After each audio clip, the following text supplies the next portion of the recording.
நான் யாரு உங்களை போகக்கூடாதுன்னு சொல்றதுக்கு? அது என்ன மன்னிச்சிருங்க. நான் அப்படிதான் ஏதோ வைத்தியகாரத்தனமா. நான் யாரு உங்களை அலோவ் பண்றதுக்கு? எனக்கு என்ன உரிமை இருக்கு? அது நான் ஒரு பைத்தியக்காரன். ஏதோ உணர்ச்சி வசப்பட்டு ஏதோ உரிமை இருக்கிறதா நினைச்சு பேசிட்டேன். மன்னிச்சிருக்க Pooja. I'm sorry. I'm sorry. நான் யாரு?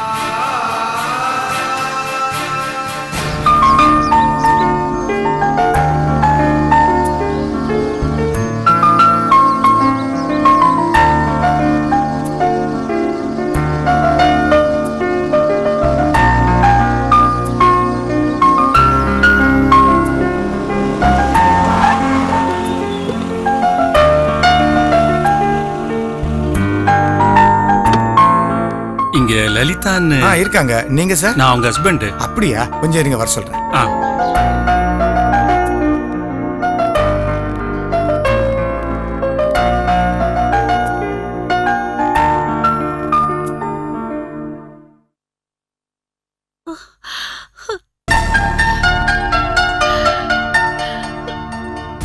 வாங்கண்ணா வாங்கோ. பாத்தியம்மா, கட்டின புருஷனையே விருந்தாளி மாதிரி கூப்பிட வேண்டிய நிலைமை ஆயிடுத்து. எப்படி இருக்க? அம்மா எப்பண்ணா வந்தே? இப்பதாம்மா ரயில்வே ஸ்டேஷன்ல நேரம் இங்கதான் வரேன். ஆமா, உமா எங்க? ஆபீஸ் போயிருக்கண்ணா. அரண்மனை மாதிரி வீட்டுல மகாராணி ஆட்டம் இருக்க வேண்டியவோ பாரு, எலிப்பொந்து மாதிரி ஒரு சின்ன வீட்டுல இருந்துட்டு இருக்கா. எல்லாம் விதிம்மா. பரவாயில்லண்ணா, பகவான் இப்பவாவது கண்ணை திறந்து பார்த்தாரே, அதுவே எனக்கு போதும். சரி, ஆத்த எப்போ காலி பண்றதா உத்தேசம்? ஒரு நல்ல நாள் பார்த்து கணபதி கோபம் பண்ணி பால் காய்ச்சிட்டு வந்தா நன்னா இருக்கும்ண்ணா. நீ சொல்றதும் சரிதான். ஒரு புது வாழ்க்கை தொடங்குற மாதிரி தானே. அந்த விக்னேஸ்வரன் கிட்ட எந்த விக்னமும் இல்லாம வாழ வையின்னு வேண்டின்று குடி போடுறதாம நல்லது. சரி, எனக்கு நாழியாருது. என்னண்ணா இது? வந்தோட போறேன்னு சொல்லிட்டு உள்ள வாங்கோ, குளிச்சிட்டு ஒரு வாய் சாப்பிடுங்கண்ணா. இல்ல லலிதா, நீ சொன்ன மாதிரி ஒரு கணபதி ஹோமம் பண்ணிட்டு பால் காய்ச்சி சாப்பிட்டுட்டு அதுக்கப்புறம் தான் சாப்பாடெல்லாம். அதுக்கப்புறம் ஆயுஸ் பூரா உங்கையால் தான் நான் சாப்பிட போறேன். அது சரி, இப்ப நான் கிளம்புறேன். அப்புறம் இந்த பிரசாதம் எல்லாத்தையும் நம்ம லக்ஷ்மணன் கொடுத்து அனுப்புறேன். அப்ப நான் வரேன்.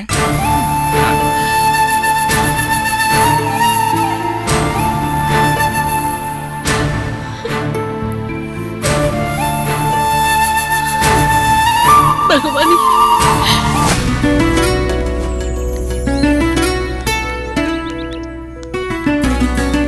என்ன பரத், உங்களுக்குள்ளே என்னமோ யோசிச்சுட்டே வரீங்க? ஷூட்டிங் டென்ஷனா? ஷூட்டிங்லாம் முடிஞ்சு பூசணிக்காயை உடைச்சாச்சு. பூசணிக்காய் உடைச்சாச்சா? அப்படின்னா? பூசணிக்காய் உடைக்கிறதுங்கிறது வந்து சினிமால ஒரு சம்பிரதாயம். அதாவது ஒரு படத்துக்கு ஷூட்டிங்லாம் முடிஞ்சு இனிமே இந்த படத்துக்கு ஷூட்டிங் எதுவுமே இல்லை அப்படிங்கிற நிலைமையை கன்ஃபார்ம் பண்றதுக்காக பூசணிக்காய் சுத்தி உடைப்பாங்க. அது மட்டும் இல்லாம அந்த படத்துல ஒர்க் பண்றவங்களுக்கு திருஷ்டி எதுவும் விழக்கூடாது. இப்படி ஒவ்வொருத்தருக்கு ஒரு சமாதானம் இருக்கு.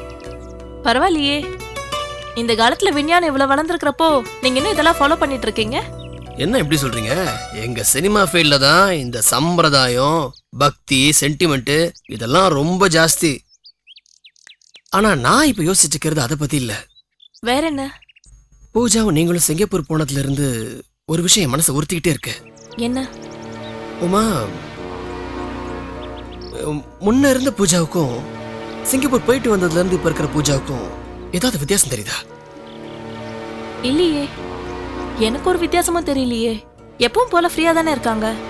என்ன இப்போ முன்னாடி விட இன்னும் பெட்டரா இருக்காங்க. அதான் அந்த பெட்டர்மெண்ட். அது என்ன?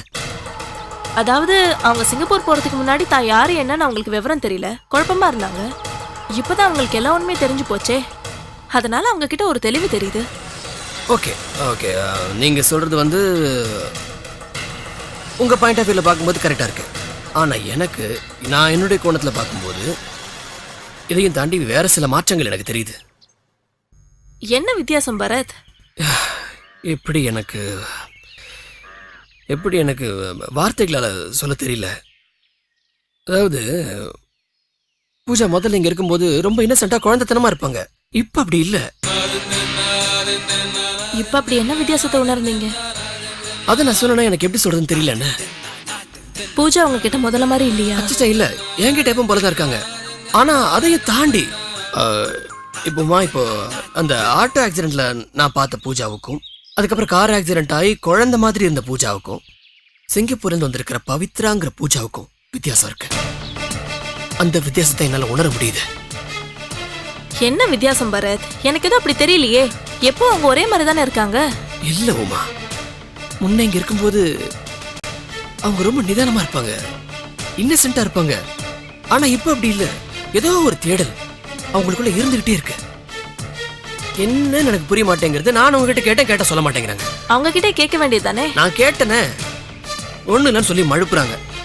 சரி விடுங்க, இதுக்கே நீங்க டென்ஷன் ஆறீங்க. உங்ககிட்ட சொல்ல முடியாத அளவுக்கு ஏதாவது இருக்கலாம். உமா, சிங்கப்பூர்லயே பிறந்து வளர்ந்த பூஜாவுக்கு சொந்தக்காரங்க நாங்க யாரும் இல்லாம இருக்கலாம். ஓகே, இதையாவது கொஞ்சம் ஏத்துக்கிற மாதிரி இருக்கு. ஆனா அத்தனை வருஷம் அங்க இருந்தவங்களுக்கு ஃப்ரெண்ட்ஸ் கூட இல்லாம இருப்பாங்க. அப்படியே அங்க ஃப்ரெண்ட்ஸ் அங்க இருந்தாங்கன்னா ஏன் அவங்க யாரையுமே போய் பார்க்கணும்னு உங்களுக்கு தோணவே இல்லை? இந்த ஆங்கிள் நான் யோசிச்சே பார்க்கலையே. நீங்க சொல்றது கரெக்ட் தான். இயல்பாவே பூஜா எல்லார்கிட்டையும் ரொம்ப நல்லா கலகலப்பா பேசி பழகக்கூடியவங்க. நம்ம காம்பவுண்டுக்கு வந்து கொஞ்ச நாள் தானே ஆச்சு. எல்லார்கிட்டையும் எவ்வளவு அன்பா பழக ஆரம்பிச்சிட்டாங்க. அப்படி இருக்கிற ஒருத்தங்க எல்லார்கிட்டையும் அன்பா இருக்கிறவங்க ஏன் சிங்கப்பூர்ல மட்டும் அவங்க ஃப்ரெண்ட்ஸ் யாரையுமே போய் பார்க்கல? கொஞ்சம் யோசிச்சு பாருங்க.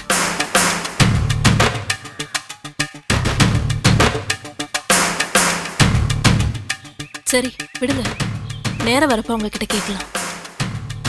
சீக்கிரமே இதை பத்தி பேசி ஆகணும். தலையை வெடிச்சிடும் போல இருக்கு. ஆனா ஏதோ மர்மம் இருக்கு. என்னன்னு தான் எனக்கு தெரிய மாட்டேங்குது.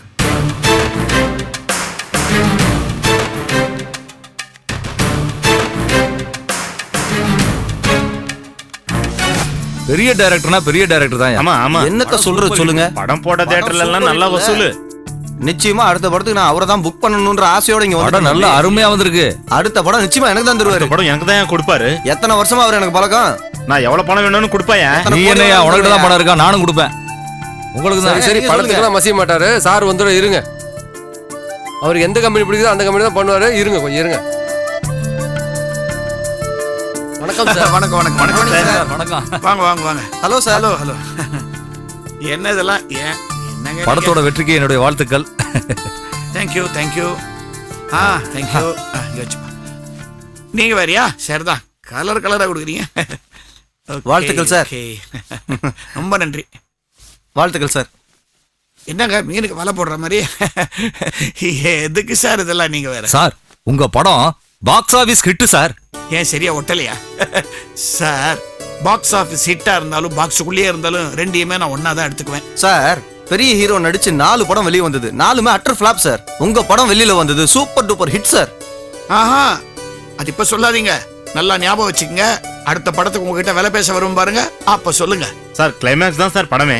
ஏன் முதல் 2 மணி நேரம் படம் ஓட்டவே இல்லையா? அது இல்ல சார், கிளைமேக்ஸ் சூப்பர் சார். தியேட்டர்ல பென்ட்ராப் சைலண்ட் சார். யாருமே இல்லையா? அப்படி இல்ல சார், எண்டுல கிளைமேக்ஸ்ல எல்லாரும் எந்திரிச்சு நின்னுட்டு கை தட்டுறாங்க பாருங்க சார். அடுத்த படம் என் கம்பெனிக்கு பண்ணி கொடுங்க சார். கிளைமேக்ஸ்க்காக தான் இந்த படமே நின்னு இருக்குதுன்னா நீங்க அடுத்த படம் எனக்கு கொடுக்க கூடாது, என் கோ டைரக்டர் பரத்துக்கு தான் கொடுக்கணும். ஏன்னா கிளைமேக்ஸ் சொன்னவனே அவன் தான். இருந்தாலும் உங்க டச் இருக்குல்ல சார்? உங்க டச் தான் இருக்குது. எல்லாம் ஒண்ணு இல்ல சார், நாம உழைக்கிறோம், மிச்சத்தை அவ்வளவுதான். எனக்கு அடுத்த படம் செய்யணும்னு தோணும் போது நான் சொல்றேன், அப்ப கண்டிப்பா வாங்க, நம்ம பேசுவோம். என்னோட சேர்ந்து நீங்களும் எல்லாம் ஜெயிச்சிருக்கீங்க, ரொம்ப சந்தோஷம். எல்லாம் இருந்து சாப்பிட்டு போங்க. பாபு எல்லாரும் கவனிச்சுப்போம். சரி சார். மாங்காடு கோயில் வரைக்கும் போயிட்டு வந்துடுறேன். வாங்க சார். நல்லது. எவ்வளவு பெரிய சக்சஸ் கொடுத்திருக்காரு மனுஷன். எவ்வளவு சைலண்டா இருக்கு. இதெல்லாம் புதுசா என்ன? சரி, எல்லாம் டிஃபன் சாப்பிட்டு போங்க. அதெல்லாம் ஒண்ணும் வேணாம் சார். அடுத்த படத்துக்கு டேட் வாங்கலாம்னு வந்தேன், என்னால முடியல. நீங்க தான் ஏற்பாடு பண்ணணும். கண்டிப்பா பண்ணுவோம் சார். அது போதும் சார், ரொம்ப நன்றி. வாங்க போலாம்.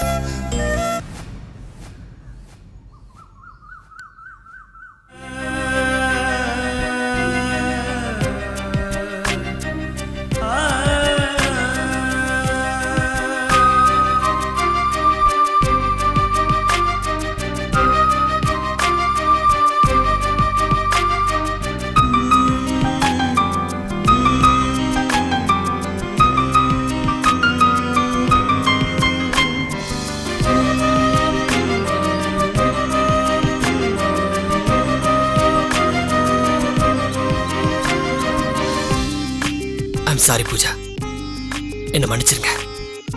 ஏதோ உரிமை எடுத்துட்டு பேசதான் நினைச்சுக்கிட்டு நான் என்னென்னமோ பேசிட்டேன். பரத், நீங்க எந்த தப்பும் பண்ணல. நான் தான் ஒரு செகண்ட் என்ன பேசுறதுன்னு யோசிக்காம பேசிட்டேன். இல்லைங்க, நான் தான் ஆயா வேலை அப்படி இப்படின்ட்டு நான் அந்த மாதிரிலாம் சொல்லிருக்கலாமா? தப்பு என் மேலதாங்க. பரத், நீங்க பேசினதுல எந்த தப்பும் இல்ல.